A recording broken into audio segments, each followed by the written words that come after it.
All right, good morning, everybody. We are here live on Easter Sunday. This is April 7th, 2022, and it is approximately 8:14. Let me try something here. Of course, we got a new camera, a new phone. We're going to try to get the audio right.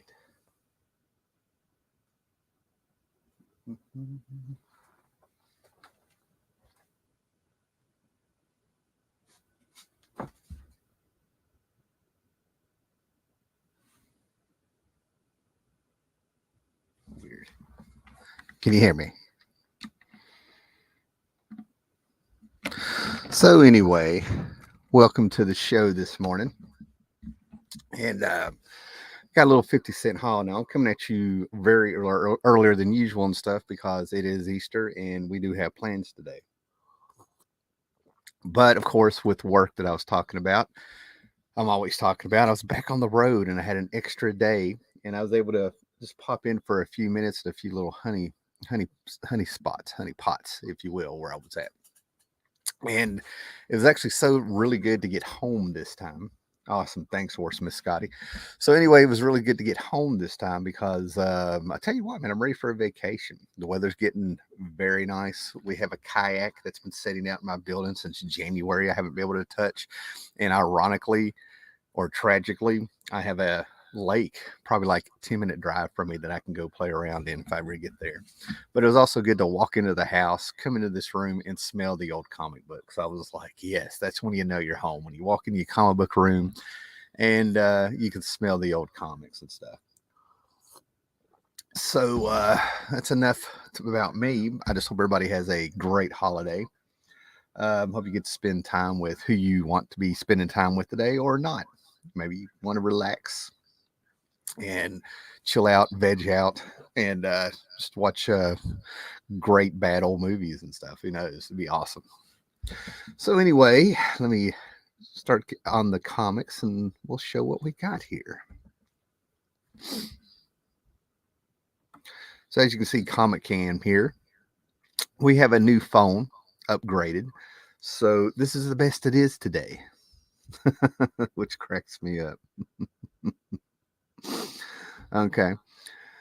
But anyway, as I got home and I was digging through stuff and I was going to look at going ahead and putting some stuff up, I found something that took me back. This isn't a new comic, of course, but this is The Invaders. Actually, it's issue number 20 from 1977. And I was 4 years old when I read this. This was in the Stepdad's collection. It actually had a cover on it. And Union Jack just blew me away. It's one of those comics that sucked me in with the other ones I've shown before. But it was really cool just trying to find something that I've carried around for 45 years now. And they just watch things disintegrate. I've had other books that didn't survive. But of course, I've upgraded this and got it. And then at the same time, I read number 7.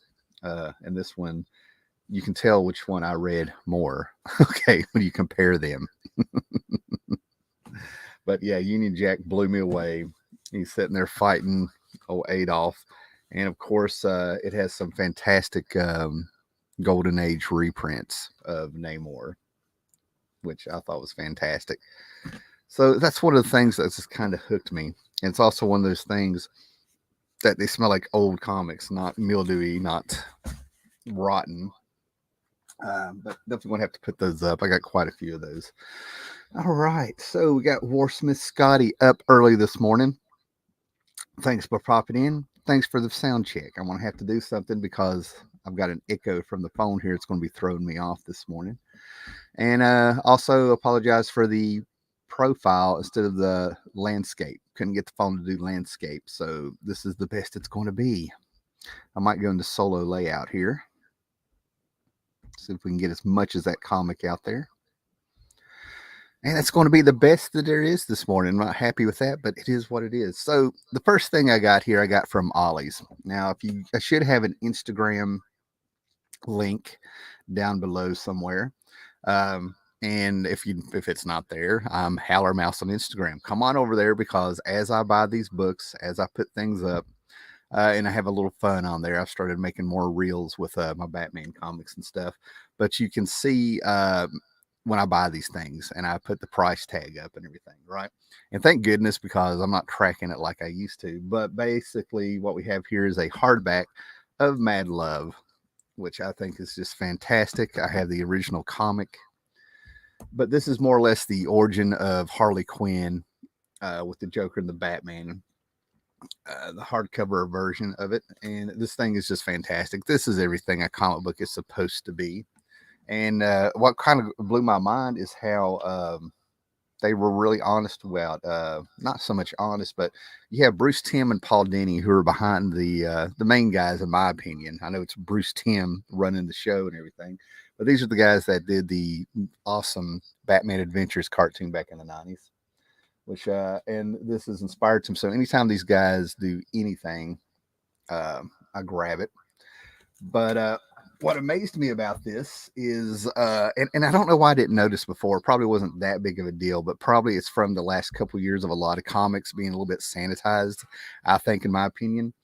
Um, but in the origin of Harley, it turns out she wasn't that great or smart of a psychiatrist, like she's sort of been hinted at in other media and everything like that.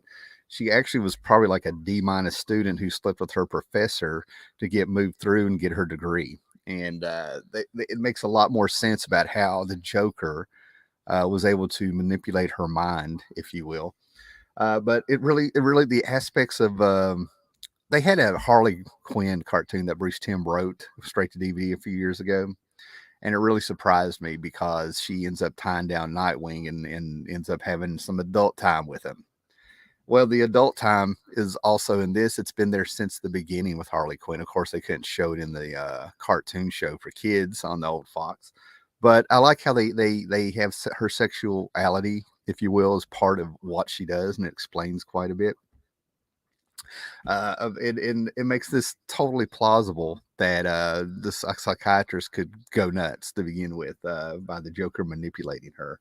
And of course, it has that magic touch that we all feel for Harley. If you get into it, is that it's like she's like this really deep down sweet girl, good girl, you know, a little wild side on her, with the bad guy in high school that like smacks her around and stuff, and you're sort of like, we got to get her away from him. You end up wanting to save her, you know. But that's part of what makes her human. And there's a little forward in this where Paul Dini, I believe, says yes, that situation with the Joker is part something that he's pulled from an actual person, and he assures us that that person finally got away from the bad guy. You know, so there you go. There you go. Had to be rescued. Now I took a chance on this, and for anybody popping up again, I apologize for. I got a new phone and we can't make it behave for the comic can here. Hey John, what's up? But anyway, we took a chance. This was also at Ollie's. So that Mad Love hardcover and this hardcover, they were something like 90% off. Like I said, pop up on Instagram. You'll see me put this stuff up. So anyway, I took a chance on this. I don't dislike Scott Snyder's stuff. Don't get me wrong. And there's people who actually adore his stuff and they celebrate his stuff and they're fine with it. It just doesn't click with me, and that's not a bad thing. I can see that the guy is talented. But anyway, I took a chance on this because it's Joker, and it's got this great Greg Capullo cover. And it's Joker in game. And apparently there was an event a couple years ago that was running through these books. This collects Joker from Batman 35 to 50, Arkham Manor in game 1, Batgirl in game 1, Batman Annual number 3, Detective Comics in game 1, and Gotham Academy in game 1. I never heard of this. I knew there was the death of a family, but I didn't know about the Joker in game. So I get this, I pop it open. I'm going to be giving it a chance. And then as I'm sitting in the hotel reading this, my expectations start just sinking as I start reading this. So if anybody has read this Joker Endgame and want to celebrate it or something, leave something down in the comments. Yeah. But the best artwork apparently was towards the back where we get Greg Capullo in there. I started finding some of the artwork very bland, oversaturated with the colors, boring. I was just like, oh my, So it was really taking me out of it. It didn't feel like a lot was going on, but that's just a few pages in and me flipping through the book. All right. Good morning, Victor Thomas. As we're moving on. Oh, John is here. Victor Thomas, thanks for waking up early and coming out here, man, on this Easter morning. All right. So what I have here is an upgrade because the one I had that I bought, it was that old trick, that old thing. It's always worth opening that bag before you buy a comic. But I found a few older Dark Knight, Dark Knight, Legends of the Dark Knight Batman books, probably about a year or two ago. In an antique shop. When I got them home and opened them, it was like pure mildew coming out of the bag. They looked beautiful.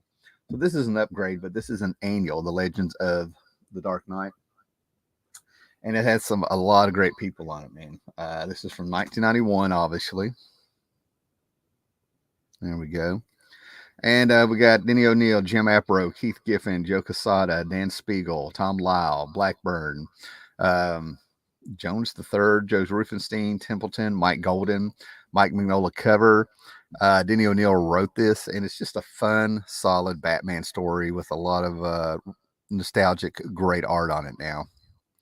And this is before, this is when Mignola was popular, but this was not when Mignola was huge. Hellboy was still a few years away, and he was doing covers and all over the place. So, little H.P. Lovecraft love.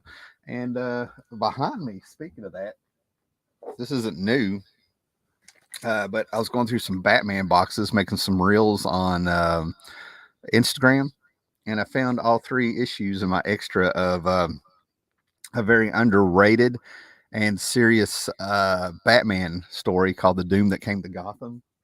It's actually a little bit of a sequel to Gotham by Gaslight, if you know what that is, back in the day.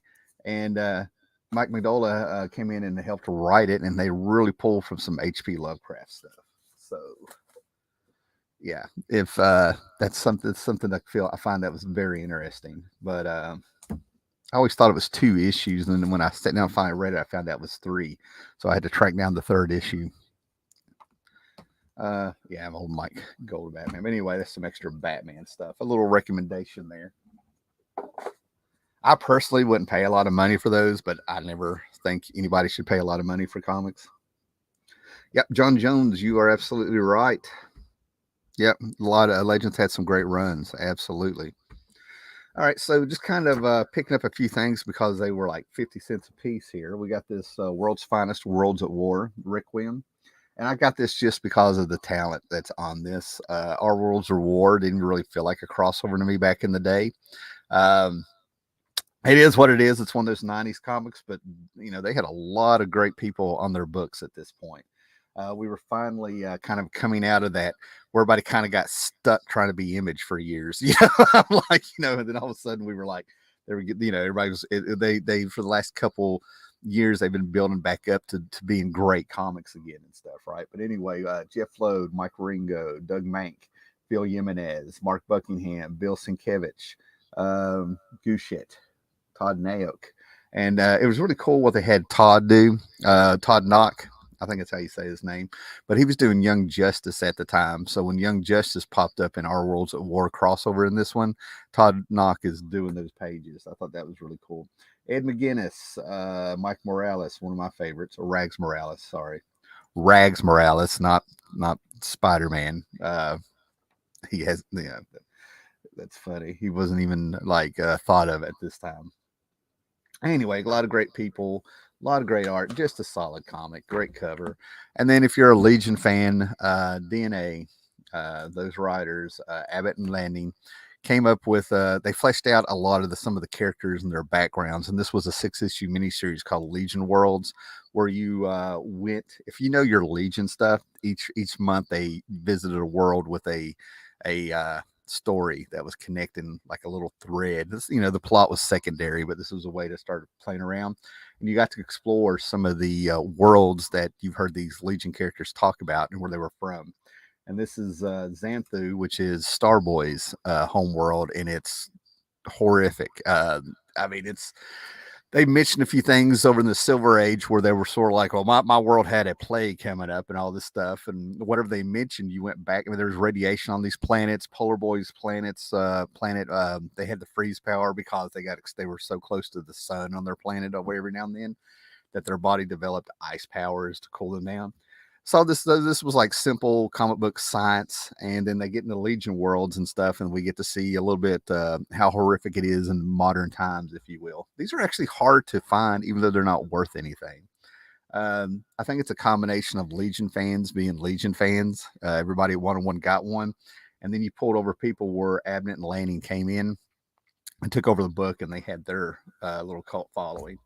I thought I had all of the Exiles up until a certain point up in the 90s where it just really dropped off the ledge. But I'm getting all the Judd Winnick stories, and it turns out I only need like 3 or 4. I thought I've had them, but this was an event. This is Exiles number 7, an event where they had enough said books during that month where they were telling stories without dialogue and words, letting the artist do the storytelling.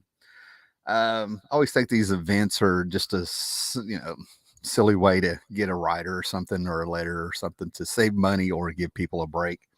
They always end up talking on the last page. They also did this with all the books up there. I have a Grant Morrison X-Men that he did, which was actually fantastic. Morrison, if anybody can make it work. Hey, what's up, Gratu? But anyway, Exiles, probably the first 3 years of the Exiles. Judd Winnick came on this book. It was like Sliders. If you remember the 90s show Sliders with a few characters, Mimic really got to stand out. There was Blink. They were able to put Blink in here because she was from Age of Apocalypse and got really popular. So they found a way to put her in here, But basically, there's a plot, of course. There's a setup, a setting, but basically they go from multiverse to multiverse, and along the way, bad things happen to some characters. Some interesting versions of our heroes pop up, and then they might join the team. But it had morph in it. They pulled quite a bit from Age of Apocalypse with the characters that were a little bit popular and found a way to keep them going without messing up the Marvel Universe proper. Later, and Judd Winnick, to me, it was a Judd Winnick book when the other people came on after him and did their best and did a pretty good job, but it felt like What If with a 3-issue arc. Judd Winnick had, some little A story and B stories going on and stuff. Mike McCone was doing some great artwork. So I found out that these are keys. And I probably had I don't know, probably like a 70, probably more like an 85 issue run of X Factor. And I ended up selling a lot of them. Wasn't a big deal. They were very common books at the time. But X Factor is very nostalgic for me, and I've built up, and I kept the key books. Don't get me wrong. I probably have like 4 number 1s and tons of the Mutant Massacre 10 issue. What was it? I think it was like 9, 10, and 11 or something in X Factor. I got multiples of those and kept a few books here and there. But X Factor is a solid book, especially after after 5. On number 6, Louise Simonson came on with Walt. Maybe no. Louise Simonson came on. I think Walt came a little bit later. Anyway, I don't remember. Terry Shoemaker was in the mix there for a little bit. Maybe he did some fill-in issues. But anyway, Louise Simonson came on, and you had Butch Geist doing art, which I thought was fantastic. But you had Bob Layton, who just didn't quite get the X-Men, those mutants and stuff. And it was really odd. There's 2-3 things he did I thought was very cringy. But Louise Simonson had worked with Chris Claremont. She had been editor of the X books and stuff, and she got it. And they brought it in. They brought it home. So anyway, these are later issues. Issue 54, which is supposed to be some kind of key, some first appearance of a character. And I loved the artwork on this. Will Spertatio came on. This is these guys ended up all jumping over to Image and doing the Image thing. But this is 91. Will Spertatio in late 90 putting up some artwork on X Factor. I thought he did a fantastic job. They mixed it up with Inhumans, had a little crossover going on. These were just fantastic. Apocalypse Files, the end game begins. We get to see Baby Cable popping up. There we go. But the artwork in these were just fantastic. And I want to tell you what happened to this little run. But I still have this one, but it's still in a bag and it's got a few spots. But I had a cat have kittens on a stack of comic books when this came out, and they ended up tearing up a Justice League number like 16, which broke my heart. I had to at the time you didn't know how you want to replace it in 1990 when you're 17, and that was an issue of the Giffen Diamantes run where the cover was a ode to James Bond having Bruce Wayne be Bruce Wayne, playing like his name is Wayne, Bruce Wayne. You know, like it did. And it was on this, and this devastated me because I had just like looked at this cover, flipped through everything. This was a great time there in comics. Actually, Infinity Gauntlet was going on. Different Giffen Diamantes run Justice League, and you come over here, and they're like putting some great artists after a few lackluster years on X Factor. It was good stuff. Good stuff. So those are some fill-in issues, and of course, those are considered key books because they have cameos of Cable as a baby. Even though I don't think was it revealed by this time. X-Men 201. Yeah, it was revealed. He kind of left issue 201. I can't remember when they actually revealed Cable was Scott and Jean's son, but it made X-Men 201 pop back in the day. Now, it's not so much that I'm a horror guy, but I really celebrated Nightbreed, the movie, when it came out back when I was in high school. And I think it was any books with a cover date of May, possibly June or something, 1990, with DC. But they had a fold out promotion inside of these books that when you folded out, you got introduced to the monsters slash characters that was in an upcoming Nightbreed movie. And actually, hold on.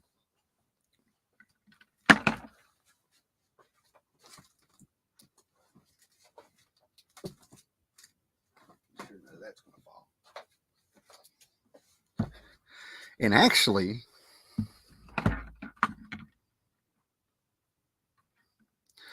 I still have my VHS of Nightbreed, and I really don't think I've ever replaced it with a DVD set, but I can find it streaming whenever. So anyway, I was really into the Nightbreed.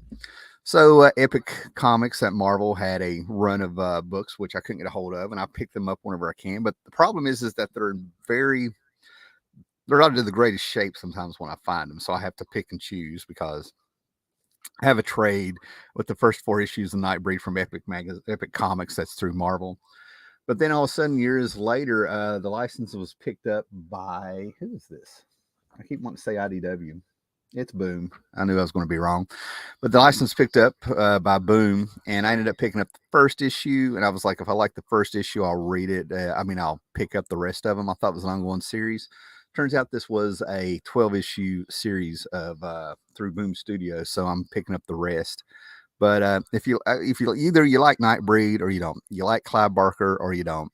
So I really enjoy these characters. It's where the monsters have formed a community, and it turns out it's the humans who are actually more the monsters than the actual monsters who have, Boone was like their savior. It's like they had their own religion, and it's not religious, but don't be fooled. These guys are not super victims. These are some evil characters. They do bad things. They are monsters.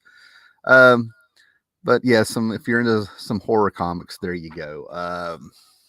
I like Pinhead. I like the first 2 Hellraiser movies, but that's as far as I went with those. But I do pick up those Hellraiser books as well.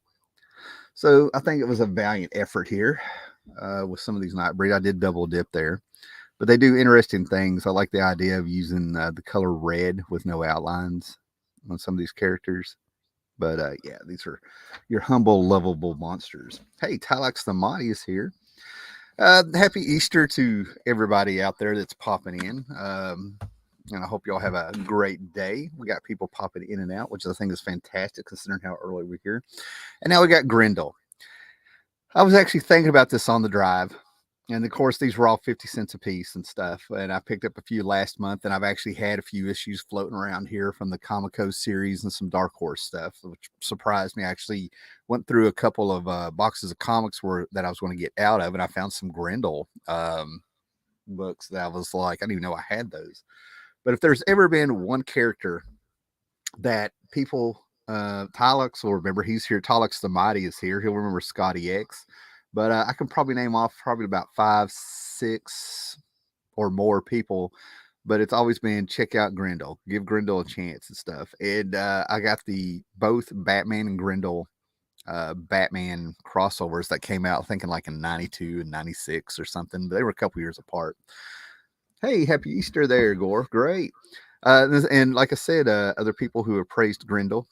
So I've been picking these up for 50 cents a piece. I now have like issues 2 through 15 of the Kamiko series.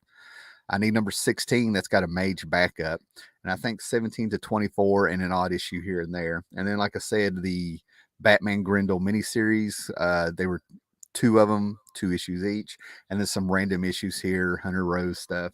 But from what I'm starting to gather and understand, I actually read 1 issue of this in the hotel room. I didn't want to read the full 3 issue arc because one was back home. But I'm apparently by this time this has the third Grendel. Apparently you had Hunter Rose Grendel, and then you had this lady who was doing a biography and had ties to Hunter Rose. She had a little 12 issue arc there, and then we had a third Grendel come in. And from what I can understand, this is the problem. I need to start at the beginning. I have the omnibus coming up that has them reprinting Grendel chronologically. But I never understood if Grendel was a person or if it was an entity or if it had ties to Beowulf. But apparently, once Grendel gets a hold of you, you become more and more violent. And I've never been aware if anybody knew they were being, I have a lot of questions about the book, and I'm not going to dissect them, right? Here's issue 15, but this is the issue I ended up reading. Maybe it was the 13th or 14th one, but the third Grendel only lasted 3 issues, surviving, and they're all in the same world. And then someone asked Matt Wagner, from what I understand, the creator of this, can Grendel just mess with one person, or can he influence more than others? And then the book really seemed to become more and more unique from something that was unique to begin with, where he starts showing the world. He keeps setting the book further and further in the future with each arc, where we see where Grendel, this entity, I guess, influencing the world and not having the best physical, not having the best morals, and not being the best of anything, not having, not wanting to make the future so much better and stuff. But we start seeing a more and more violent world and scarier world, and apparently this is what people hung on to.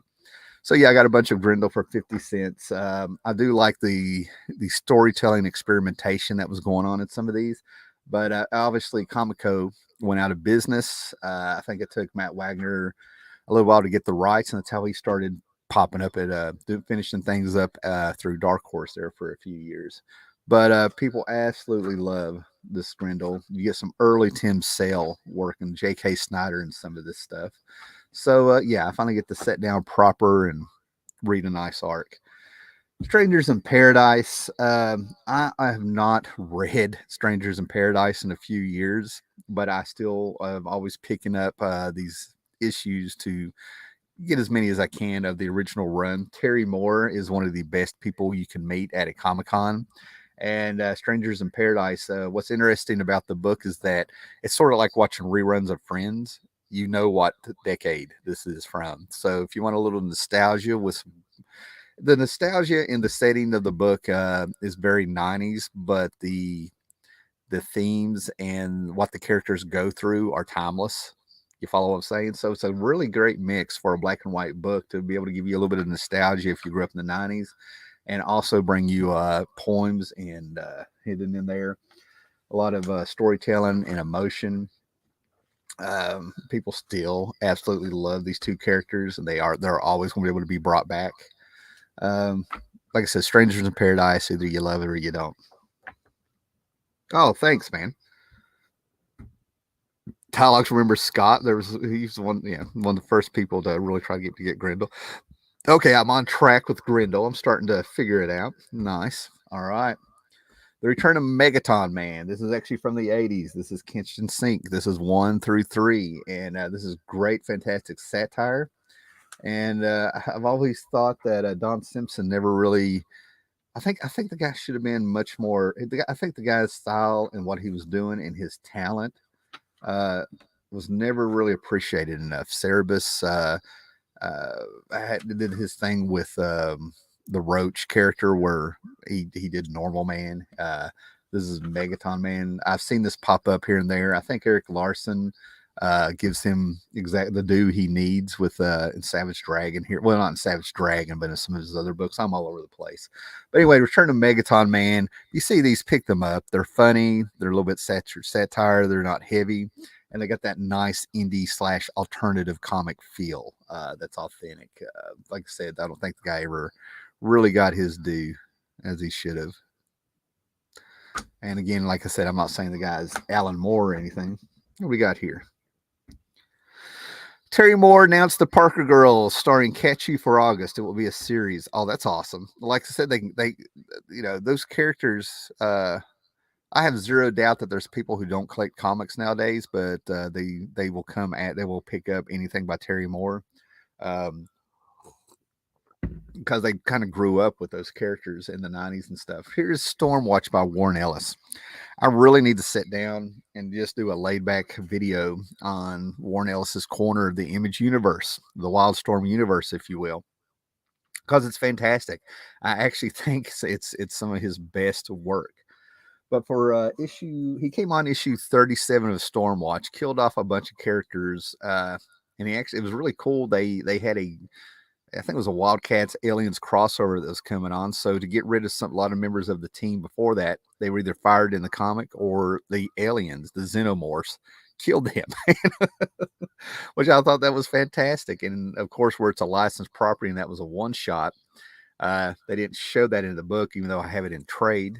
And I've been trying to get it off eBay. That book is a little bit pricey if you don't time it just right. So anyway, the whole point is Warren Ellis came in, made it his book, and this led to The Authority. It ran from the first volume of Stormwatch, issue 37 to 50, the Aliens one-shot, and then it went on to an 11-issue Stormwatch Volume 2 series, which led to The Authority, and it probably had some mini-series here and there and stuff, right? But they did a very special thing with issue 44. It had multiple covers. This one is by Gil Kane. That's Jenny Sparks. The other one was a baby doll head that was a homage to Watchmen #1. But this is the one where we get the sort of the origin of Jenny Sparks being a century baby and how she traveled through the 20th century. And each decade that she talks about is done in that art style. Very simple, 20s, 30s, Ode to the Spirit during the 40s with film noir stuff. I gotta get this phone figured out. With little Will Eisner. I mean, they're like right on the nose with some of this stuff. Where's he at? I mean, that is pretty close to the chief of police in the spirit. Sticking to I hope you have this on full screen. And of course, during the 60s, she had a good time talking about it, how it was all bad and stuff. But we have an homage to a certain Avengers cover there, if you will. When you unfreeze Captain America, Warren Ellis is going to top you by unfreezing Caveman. He's going to go even further back. But this is a fun issue. I love the Stormwatch run that Warren Ellis did. We'll get to the heroes proper, bad things happen, la, la, la. Then we get to the 80s, and Warren Ellis does an homage to the Watchmen. He just reflects what was going on with each decade. And Alan Moore has done this before also in comics. It goes a little bit meta. And if Warren Ellis does have like a little bit of an inferiority complex with Alan Moore and stuff, it's probably because of stuff like this. Alan Moore had done it first. So anyway, that's a fun issue. I have these, but I always pick these up. I'm probably going to go back and get the #1 and stuff if they're still there, but I didn't want to buy more and more doubles. There was newer stuff I wanted to check out since they were 50 cents a piece. But this was huge at the time. It was one thing to have The Authority come out, but then Mark Miller and Frank Quitely came out with this issue 13 and 14, and an already popular book blew up even bigger. And of course, a lot of stuff was influenced by The Authority. I'm I was not the only one, even though we didn't have the internet. I got on message boards and stuff back in the day when this was coming out and stuff. And I would point out that this was like Suicide Squad or Suicide Squad. This was like Squadron Supreme in the 80s, a little bit of Kingdom Come, where the heroes become proactive. And I was another one to pick up on it. So, a lot of influence in this one. But Frank Quietly, Mark Miller came on here, and the first thing they do is they had these versions of the Avengers pop up. And man, Wizard was writing about this. The message boards were buzzing about this. I remember the books were selling on eBay big time. So yeah, 13 and 14, Mark Miller, Frank Quietly, 12 issues of Warren Ellis building up to it from Stormwatch. Then all of a sudden those guys came on. I got this. This was 55 cents, of course, but it's a Stephen Platt Prophet #1 cover. This is probably, there was a Prophet's very interesting because the book was totally hot because of Stephen Platt. Stephen Platt got hot real quick at Marvel for his Daredevil, his Moon Knight covers. I mean, I always saw a lot of Todd McFarlane and Rob Liefeld in his stuff, but whatever. And then those books got hot and he jumped over to Image, and supposedly Rob Liefeld was paying him big bucks. So this is like volume 2 or 3, Prophet #1 with a Platt cover. I'm like 50 cents. Might as well grab that. And then I thought I had this book, and I'm still going to have to get an upgrade because this has not been bagged for over 30 years, obviously. But this is Darker Image. And there's different versions of this one book. It was a one shot. I think there's supposed to have been more of them, but I don't know if it was going to. But the significance of this is that it's a bunch of first appearances of some characters like Deathblow, Blood Wolf, but I totally got it because it's the first appearance of the Max, and I swear I thought I had this. So yeah, I'm the Von Bode and the Arthur pseudonym influence on Sam Keith's art, where he also still made it his own thing with his own style. I can look at his stuff all day long and stuff, so no big deal there. But that's just something to try to help complete the Max run. And there's a couple issues there I'm beginning to think I will seriously never get. And then right here, this is in the mix, but this is one of the books. If I did a top 10 comics of all time story-wise, this will definitely be in there. And I'm going to be giving it a reread to make sure that over, 20-some years, I haven't blown it up in my mind. But there would be these times past stories in Starman where Jack Knight, the Starman's dead brother, would pop up and slowly reveal things to him, like in an astral plane or something where he was a ghost, right? And then every now and then you would just have a story where Jack Knight would not be in it, and it would be some other characters. So we get to go back into a time with the Justice Society of Starman, Hourman, and Jay Garrick the Flash having a problem because the Ragdoll has been turned into a character that's comparable to Manson, where he has a huge cult following. And he's not playing by the Golden Age, Silver Age rules anymore. When they had these talks about Jack Knight being an atheist and the world talking, what do they believe and not believe in, the world is changing. You kind of get the idea it's in the 80s, maybe the late 70s. It probably has a date, but the artwork is very moody for what they're trying to do.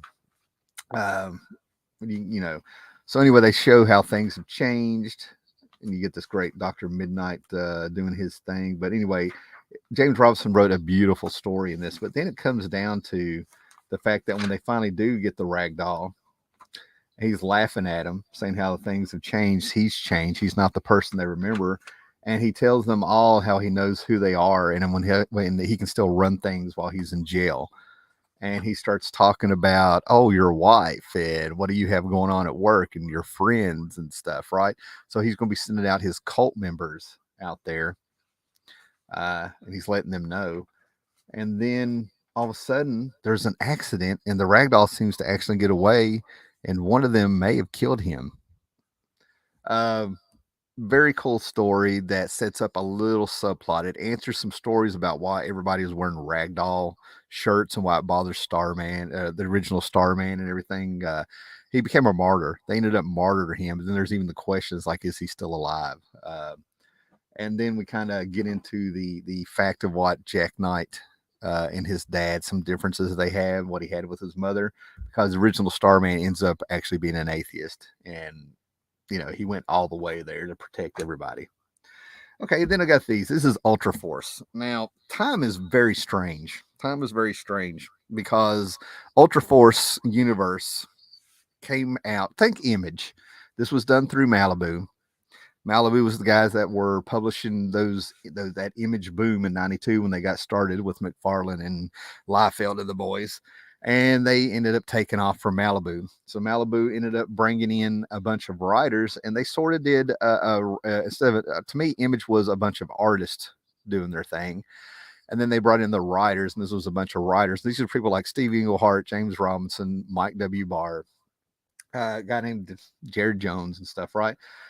But they also ended up getting in my idea, their trump card, their ace in the hole there or whatever, ace up their sleeve and all that stuff like that was that they got George Perez.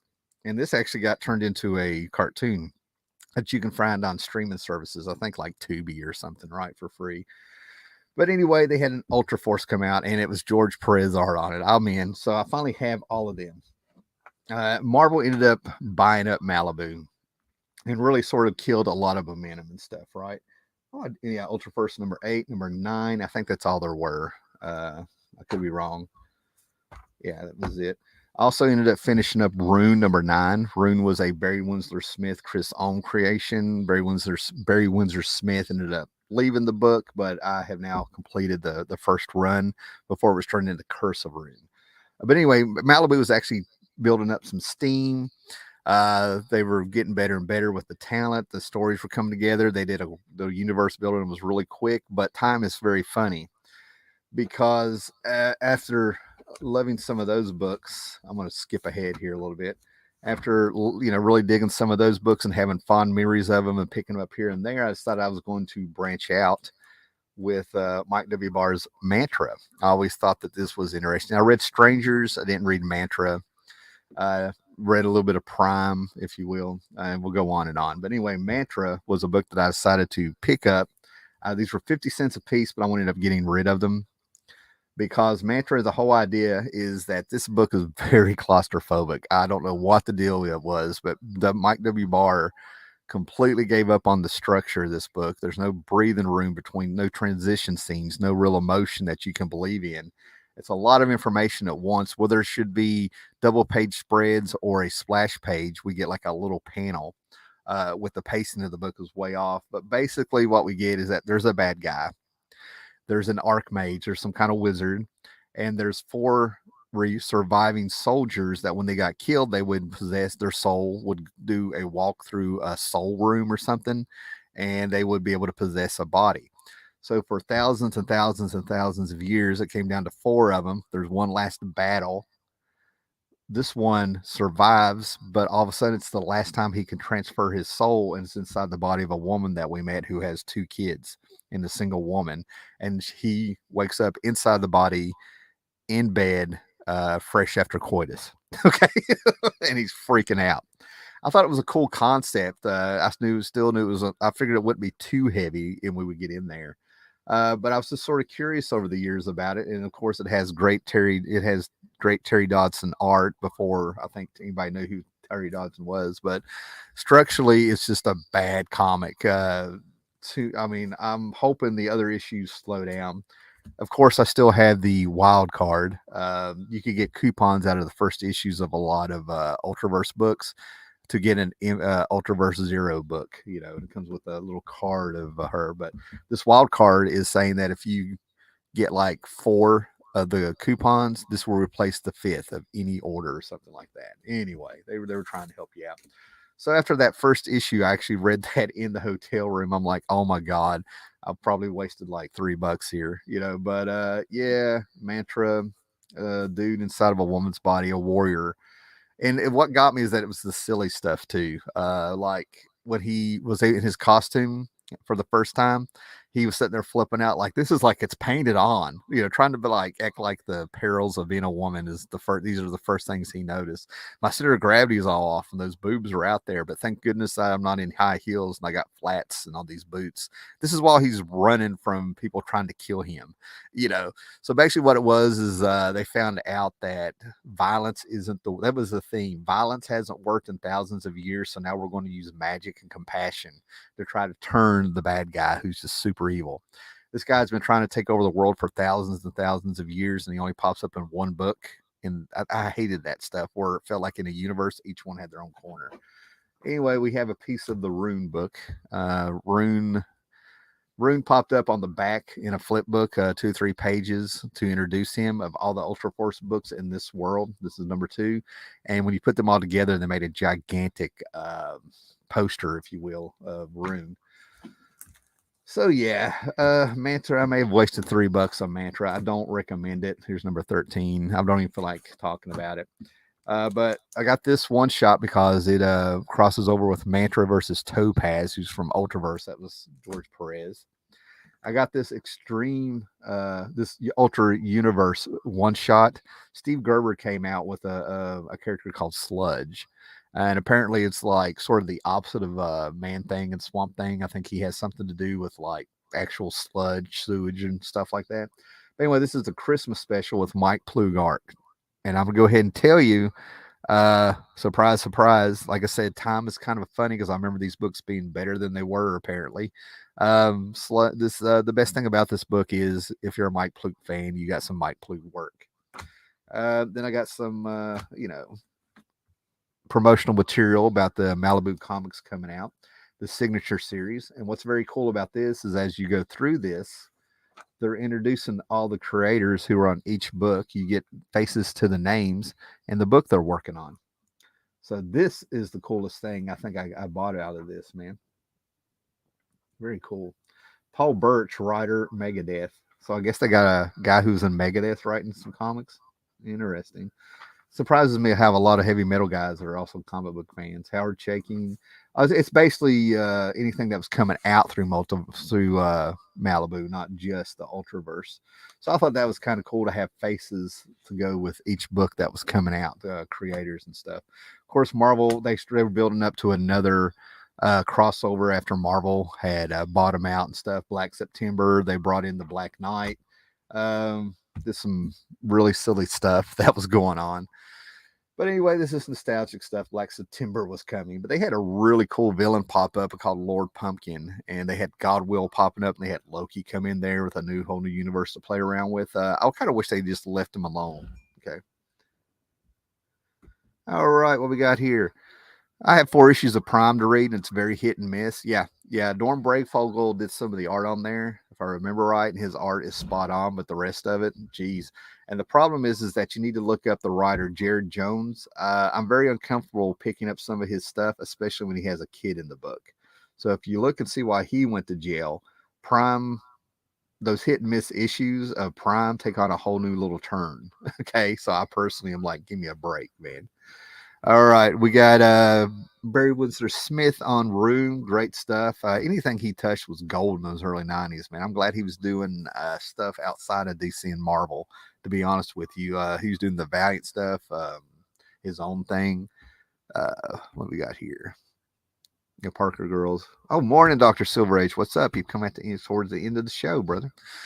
So anyway, I just wanted to get those books out, get this show going. I hope everybody has a great Easter. Oh yeah.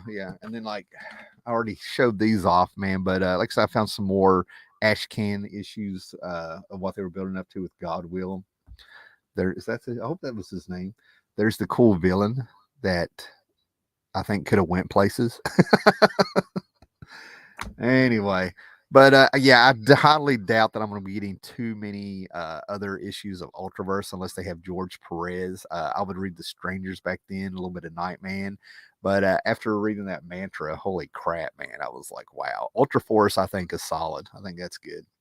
But anyway, everybody, hope you guys have a great Easter. Well, we got a few things planned this morning, and we'll be having a little bit of lunch with the wife's mother, who's very excited to have us, and we're excited to be going. But hope everybody, do your thing, relax, enjoy life, be excellent together. Oh, cool. Okay. Catch you later, Dr. Silver Age and the rest of the fossils and stuff, man. All right. Later. Be excellent to each other and happy Easter.